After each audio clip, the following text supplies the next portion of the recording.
99 പേരെ കൊന്ന ഒരു മനുഷ്യന്റെ ചരിത്രമുണ്ടല്ലോ. 99 പേരെ കൊന്ന ഒരു മനുഷ്യൻ, ആ മനുഷ്യന് 99 പേരെ കൊന്നപ്പോഴാ ഓൻ ചെയ്യുന്നത് പാവമാണെന്ന് അവന് തോന്നിയത്. ഞാൻ ചെയ്യുന്നത് തെറ്റാണല്ലോ, അല്ലാ ഒന്ന് നന്നാകണം. 99 പേരെ കൊന്ന മനുഷ്യൻ ഒരാളെ കണ്ടപ്പോ ചോദിച്ചു, ഹബീബേ ഞാൻ 99 പേരെ കൊന്നിട്ടുണ്ട്, അല്ല എനിക്ക് പുറത്തു തരുമോ? അല്ല എനിക്ക് പുറത്തു തരുമോ?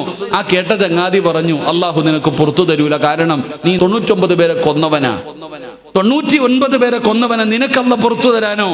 എന്റെ പ്രിയപ്പെട്ട സഹോദരങ്ങൾ, ആ മനുഷ്യൻ ഇത് കേൾക്കുമ്പോൾ ഇദ്ദേഹം വിചാരിച്ചു, എന്തായാലും 99 ആയി, എന്നാ 100 തികച്ചേക്ക്. അയാളെ കൂടെ കൊന്നു, 100 തികച്ചു. 100 പേരെ കൊന്നു. 100 പേരെ കൊന്നു കഴിയുമ്പോഴും ആ മനുഷ്യന് കുറ്റബോധം, അല്ല ഞാൻ 100 കൊല ചെയ്തല്ലോ അല്ല.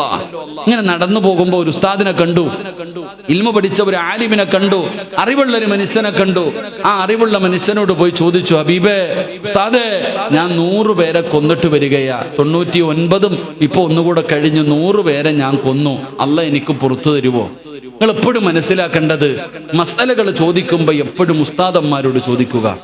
ദീനിന്റെ വിഷയങ്ങൾ എപ്പോഴും ചോദിക്കുമ്പോഴും ആലിമ്യങ്ങളോട് ചോദിക്കണം. ജാഹിലീങ്ങളോട് ചോദിച്ചിട്ട് കാര്യമില്ല, നിദീത മനസ്സിലാക്കണം. കാരണം ആദ്യം കണ്ട സാധുവിനോട് ചോദിച്ചു, അദ്ദേഹം ഒരു സാധാരണക്കാരനാ, അദ്ദേഹത്തോട് ചോദിച്ചു, ഞാൻ 99 പേരെ കൊന്നിട്ടുണ്ട്, അല്ല പുറത്തു തരുമോ?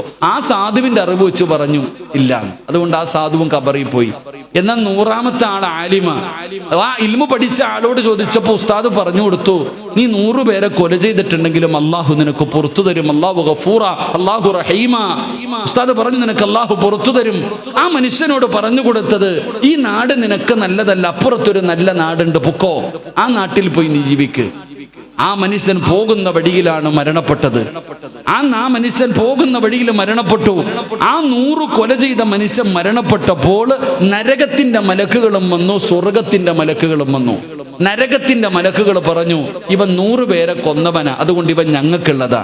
സ്വർഗത്തിന്റെ മലക്ക് പറഞ്ഞു, ഇല്ല, ഇവൻ തൗബ ചെയ്തിട്ട് വരുന്നവനാ, ഞങ്ങൾക്ക് വേണം. നിങ്ങൾ നാലേക്ക് 100 കൊല ചെയ്ത മനുഷ്യന് വേണ്ടി നരകത്തിന്റെ മലക്കും സ്വർഗത്തിന്റെ മലക്കുകളും പരസ്പരം തർക്കിച്ചു എന്ന് ചരിത്രം പഠിപ്പിക്കുകയാ. അള്ളാഹു ഈമാൻ നൽകുമാറാകട്ടെ.